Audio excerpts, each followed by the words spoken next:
नमस्कार।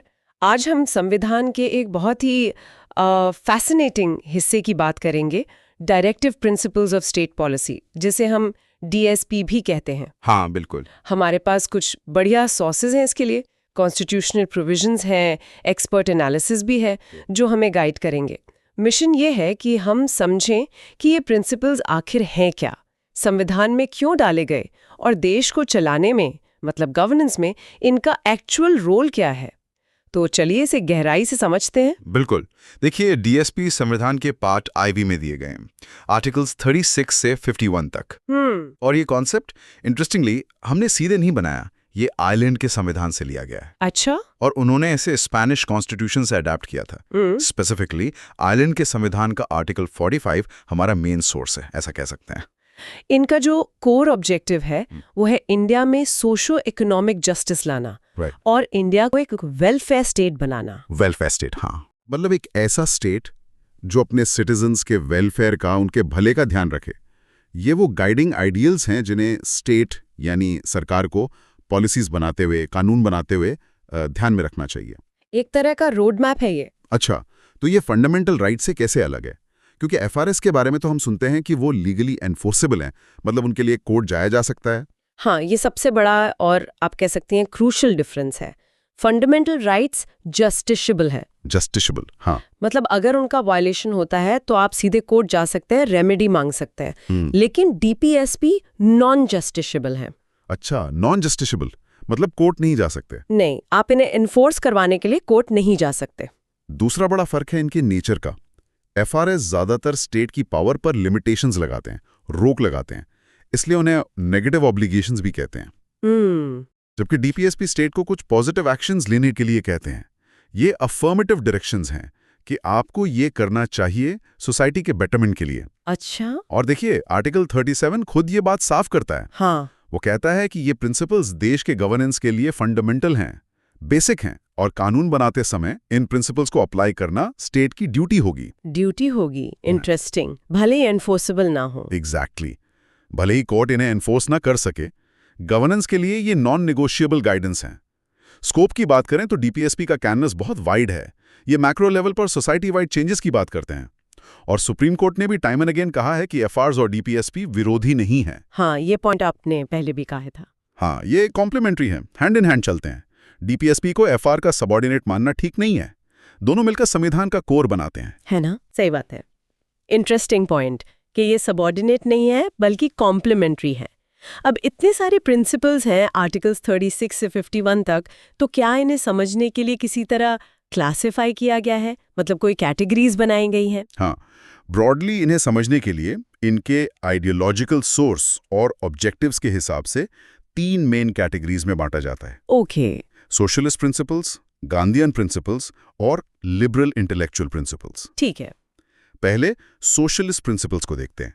इनका main focus social और इकोनॉमिक जस्टिस पर है, समाजवाद के आइडियल से प्रेरित होकर। ये इनइक्वालिटीज कम करने और एक वेलफेयर स्टेट बनाने की बात करते हैं। इसमें कुछ की आर्टिकल्स हैं, जैसे आर्टिकल 38। ये कहता है कि स्टेट ऐसा सोशल ऑर्डर बनाएगा जहां सोशल, इकोनॉमिक, पॉलिटिकल जस्टिस मिले और इनकम, स्टेटस, फैसिलिटीज, अपॉर्चुनिटीज की इनइक्वालिटीज कम हो। काफी ब्रॉड है ये तो। हाँ, फिर आर्टिकल 39 बहुत इंपॉर्टेंट है। इसमें कई बातें हैं, जैसे सभी सिटीजन्स को एडिक्वेट मीन्स मिले, देश के मटेरियल रिसोर्सेज का डिस्ट्रीब्यूशन कॉमन गुड के लिए हो, वेल्थ कॉन्सेंट्रेट ना हो। हाँ, कॉन्सेंट्रेशन ऑफ वेल्थ रोकना। बिल्कुल। फिर मेन और वुमेन को इक्वल वर्क के लिए इक्वल पे मिले, वर्कर्स की हेल्थ प्रोटेक्ट हो, बच्चों को एक्सप्लॉयटेशन से बचाया जाए, बेसिकली इकोनॉमिक फेयरनेस और प्रोटेक्शन। Got it. फिर आर्टिकल 41 है जो राइट टू वर्क, एजुकेशन और कुछ मामलों में पब्लिक असिस्टेंस की बात करता है, जैसे अनएम्प्लॉयमेंट, ओल्ड एज, सिकनेस में। आर्टिकल 42 वर्क की जस्ट और ह्यूमेन कंडीशंस और मटर्निटी रिलीफ पर जोर देता है। आर्टिकल 43 वर्कर्स के लिए लिविंग वेज और डिसेंट स्टैंडर्ड ऑफ लाइफ की बात करता है। और 43A जो बाद में जोड़ा गया, वो इंडस्ट्रीज के मैनेजमेंट में वर्कर्स के पार्टिसिपेशन को प्रमोट करने का निर्देश देता है। अच्छा, वर्कर पार्टिसिपेशन। हाँ, और आर्टिकल 47 कहता है कि स्टेट का ड्यूटी है कि वो लेवल ऑफ न्यूट्रिशन और स्टैंडर्ड ऑफ लिविंग रेज करे और पब्लिक हेल्थ को इम्प्रूव करे। ये तो हुई सोशलिस्ट प्रिंसिपल्स। अब दूसरी कैटेगरी, गांधीयन प्रिंसिपल्स। हाँ, दूसरी कैटेगरी है गांधीयन प्रिंसिपल्स की। ये महात्मा गांधी की सोच, उनके आइडियल्स पर बेस्ड हैं। इनका focus grass roots democracy, village economy और वीकर सेक्शंस के अपलिफ्टमेंट पर ज्यादा है। अच्छा। इनमें मुख्य हैं जैसे आर्टिकल 40। ये कहता है कि विलेज पंचायत्स को ऑर्गेनाइज किया जाए ताकि वो सेल्फ गवर्नमेंट की यूनिट्स की तरह काम कर सकें। ये ग्रास रूट डेमोक्रेसी का बेस है। पंचायती राज वाला, हाँ। बिल्कुल। फिर आर्टिकल 43 जो रूरल एरियाज में कॉटेज इंडस्ट्रीज को प्रमोट करने की बात करता है, इंडिविजुअल या कोऑपरेटिव बेसिस पर। गांधी जी का स्वदेशी और ग्राम स्वराज का कॉन्सेप्ट यहां दिखता है। 43B कोऑपरेटिव सोसाइटीज को प्रमोट करने का निर्देश देता है। उनकी voluntary formation, autonomous functioning, democratic control और प्रोफेशनल मैनेजमेंट। अच्छा, कोऑपरेटिव्स। हाँ। फिर article 46 weaker sections, specially scheduled caste एससीज और स्केड्यूल्ड ट्राइब्स एसटीज के एजुकेशनल और इकोनॉमिक इंटरेस्ट को प्रमोट करने और उन्हें सोशल इनजस्टिस और एक्सप्लॉयटेशन से बचाने की बात करता है। ये बहुत जरूरी है। बिल्कुल। और आर्टिकल 47 का एक और एस्पेक्ट है पब्लिक हेल्थ इंप्रूवमेंट के तहत हेल्थ के लिए हार्मफुल इंटॉक्सिकेटिंग ड्रिंक्स और ड्रग्स के कंजम्पशन को प्रोहिबिट करने का प्रयास करना। शराबबंदी वगैरह। हाँ, उसी डायरेक्शन में। और आर्टिकल 48 काउज, काल्व्स और दूसरे मिल्च और ड्राफ्ट कैटल के स्लॉटर को प्रोहिबिट करने और उनकी ब्रीड्स को इम्प्रूव करने का निर्देश देता है। ओके। और तीसरी कैटेगरी? Liberal intellectual. हाँ, तीसरी कैटेगरी लिबरल इंटेलेक्चुअल प्रिंसिपल्स की। ये लिबरलिज्म के आइडियल्स पर बेस्ड हैं, rationality, individual liberty, modern thinking. ठीक है। इनमें आते हैं जैसे आर्टिकल 44 जो काफी चर्चा में रहता है, uniform civil code UCC. State प्रयास करेगा कि पूरे देश के सिटीजन्स के लिए एक यूसीसी हो।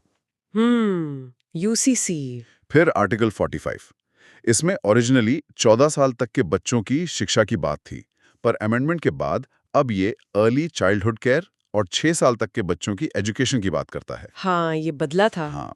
आर्टिकल 48 एग्रीकल्चर और एनिमल हस्बेंड्री को मॉडर्न और साइंटिफिक लाइंस पर ऑर्गेनाइज करने का निर्देश देता है।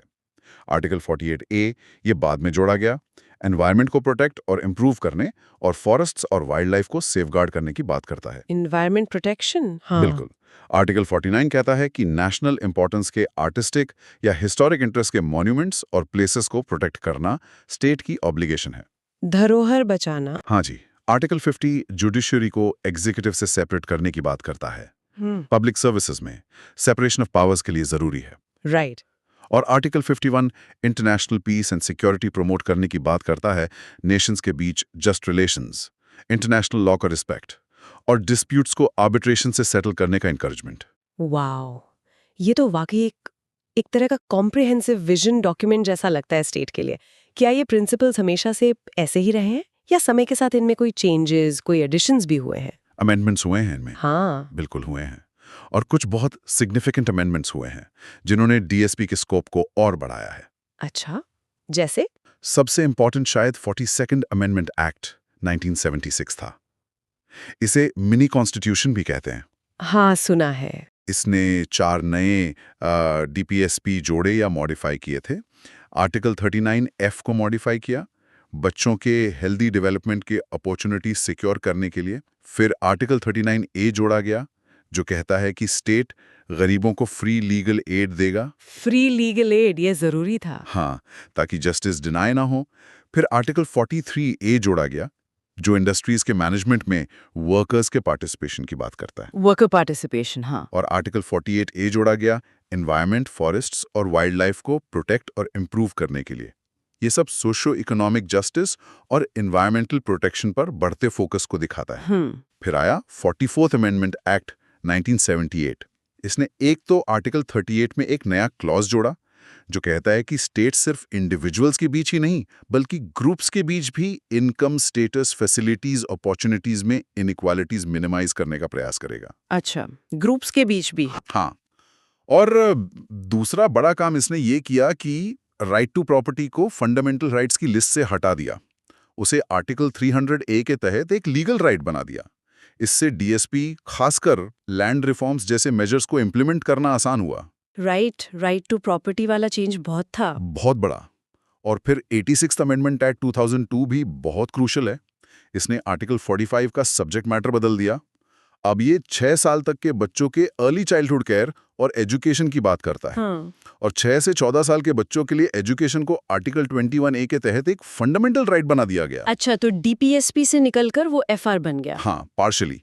एजुकेशन का जो डीएसपी था वो अब एक एनफोर्सेबल फंडामेंटल राइट बन गया। ओके, यहाँ बात और भी दिलचस्प हो जाती है।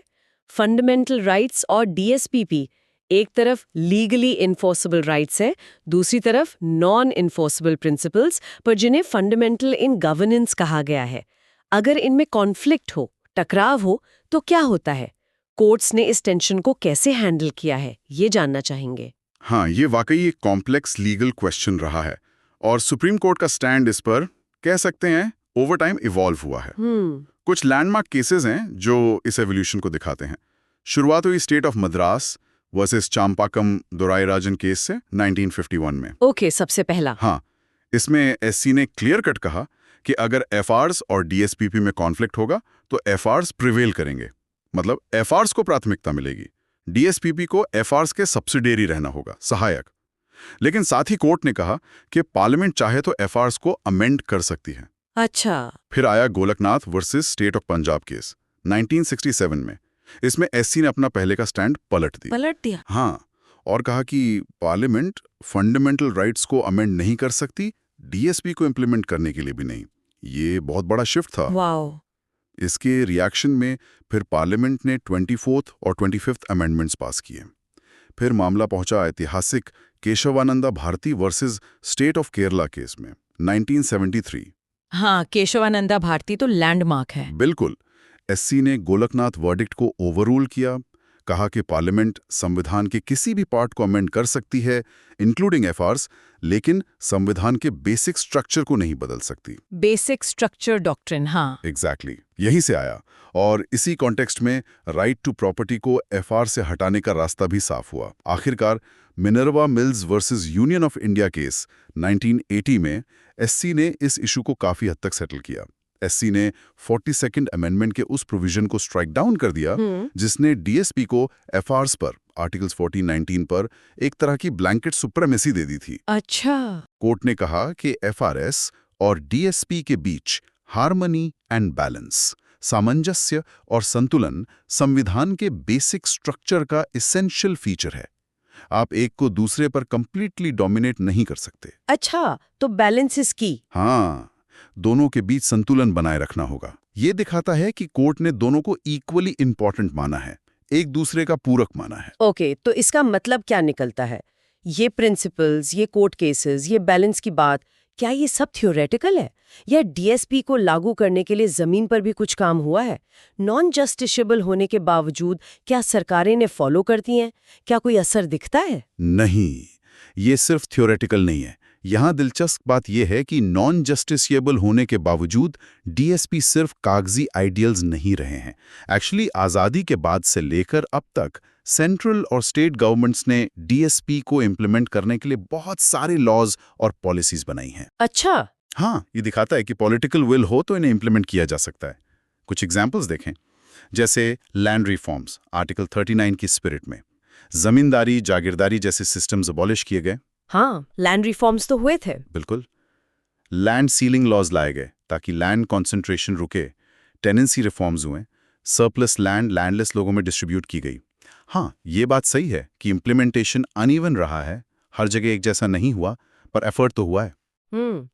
फिर labour welfare article 39, 41, 42, 43, 43A।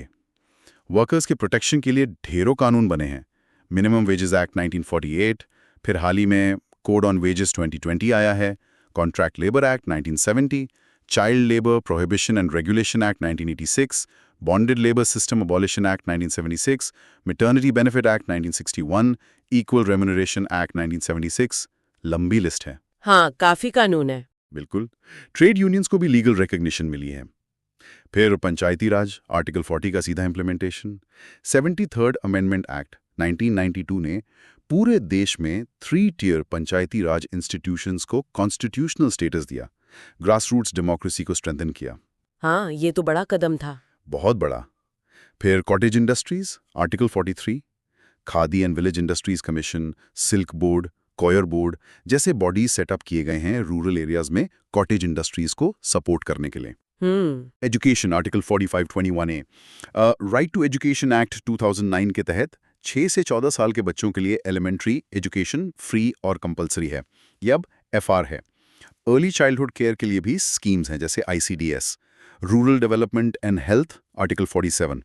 Standard of living और पब्लिक हेल्थ इंप्रूव करने के लिए कई प्रोग्राम्स लॉन्च हुए, जैसे कम्युनिटी डेवलपमेंट प्रोग्राम शुरू में था, IRDP था, और हाल के वर्षों में Mahatma Gandhi national rural employment guarantee act 2006 जो रूरल एम्प्लॉयमेंट गारंटी देता है। मनरेगा। हाँ, national rural health mission NHRM जैसी हेल्थ स्कीम्स भी इसी डायरेक्शन में हैं। Environment protection article 48A, wild life protection act 1972, forest conservation act 1980, environment protection act 1986 जैसे मेजर लॉज बनाए गए हैं। पोल्यूशन कंट्रोल बोर्ड्स एस्टैब्लिश हुए हैं। एनवायरमेंट लॉज भी काफी हैं। हाँ, heritage preservation article 49, ancient monuments and archaeological sites and remains act 1958 national heritage को प्रोटेक्ट करता है। और separation of judiciary from executive article 50, criminal procedure code CRPC 1973 ने ये सेपरेशन काफी हद तक अचीव किया है डिस्ट्रिक्ट लेवल पर। तो काफी कुछ हुआ है एक्चुअली। हाँ, हुआ है। इम्प्लीमेंटेशन की इफेक्टिवनेस पर डिबेट हो सकती है, लेकिन ये कहना गलत होगा कि DPSP को इग्नोर किया गया है। तो संक्षेप में कहें तो डायरेक्टिव प्रिंसिपल्स वाकई में स्टेट के लिए एक मॉरल कंपस की तरह है, एक गाइडिंग लाइट है। ये बताते हैं कि इंडिया को एक वेलफेयर स्टेट बनाने के लिए किस दिशा में जाना है। बिल्कुल सही। भले ही आप इन्हें लेकर कोर्ट न जा सकें, पर ये देश चलाने के लिए फंडामेंटल है, बुनियादी माने गए हैं। बिल्कुल। और ये FRs और DSP के बीच का जो बैलेंस है, जिसे सुप्रीम कोर्ट ने बेसिक स्ट्रक्चर का हिस्सा माना है, वो बहुत क्रूशल है। ये दिखाता है कि हमारा संविधान इंडिविजुअल लिबर्टीज जो FRs में है और सोशल गुड जो DSP का लक्ष्य है, दोनों को इंपॉर्टेंस देता है और उनके बीच एक सिंथेसिस, एक तालमेल चाहता है। DSP वो लॉन्ग टर्म विजन है जिसकी तरफ सोसाइटी को कंटिन्यूअसली स्ट्राइव करना है, कोशिश करते रहना है। खत्म करते हुए एक सवाल लिसनर्स के लिए छोड़ जाते हैं सोचने को। देखिए, DPSP नॉन जस्टिशिएबल है, मतलब आप सरकार को कोर्ट में नहीं खींच सकते अगर वो इन्हें पूरी तरह लागू न करें। तो आज के रैपिडली चेंजिंग इंडिया में, जहां नई सोशियो इकोनॉमिक चैलेंजेस रोज आ रही हैं, इनइक्वालिटी बढ़ रही है, क्लाइमेट चेंज एक बड़ी चुनौती है, टेक्नोलॉजिकल डिस्ट्रप्शन हो रहा है, क्या आपको लगता है कि ये non enforceable principles welfare state के गोल को अचीव करने के लिए आज भी उतने ही इफेक्टिव हैं, या फिर मौजूदा फ्रेमवर्क और इम्प्लीमेंटेशन मैकेनिज्म में कुछ फंडामेंटल चेंजेस की ज़रूरत है ताकि ये प्रिंसिपल्स सिर्फ आइडियल्स न रहकर ज़मीनी हकीकत बन सकें? इस पर सोचिएगा ज़रूर।